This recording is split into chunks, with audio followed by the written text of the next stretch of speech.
Mandela. On connaît Steve Biko. Mais Robert Sobukwe, un leader si redouté, un symbole de silence imposé par l'apartheid au point de créer une loi portant son nom. Voici son histoire. Tout commence à Sharpeville, 21 mars 1960.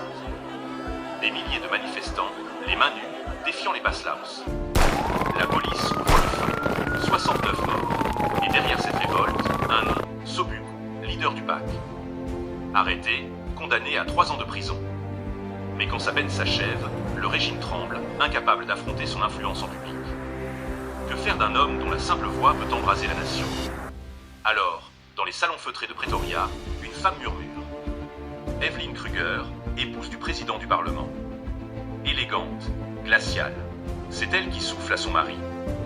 Ils ont fait le bruit, ils ont fait mal, mais le bruit s'éteint si l'on s'est enfermé la source du son.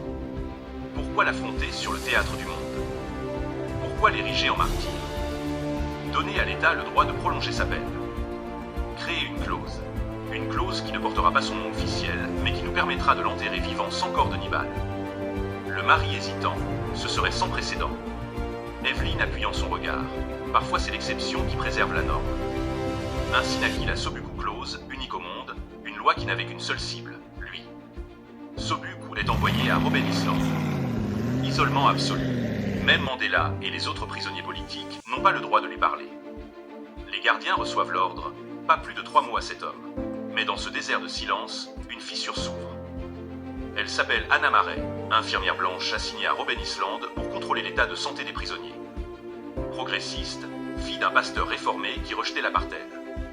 Elle lui parle peu, mais ses phrases résonnent comme des éclairs. Monsieur Sobukwe, la mer emporte les mots, mais elle les rapporte aussi. On parle encore de vous, la résistance n'est pas finie. Votre silence imposé est plus fort que leur discours de haine. Elle lui glisse parfois un livre, un mot, un regard. Dans un monde bâti pour l'écraser, elle devient l'oxygène de son âme, une preuve vivante que même au cœur du système, tous n'avaient pas épousé la haine. 9 années d'emprisonnement. Kimberley. Une autre prison, sans barreaux, mais sans liberté. En 1977, le cancer du poumon l'atteint.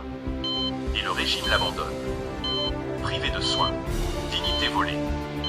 Le 27 février 1978, Robert Sobukwe meurt à 53 ans. Dans le silence. Dans l'oubli, car même sans parole. Il est devenu une voix pour l'éternité. Et c'est sa mémoire que nous honorons aujourd'hui.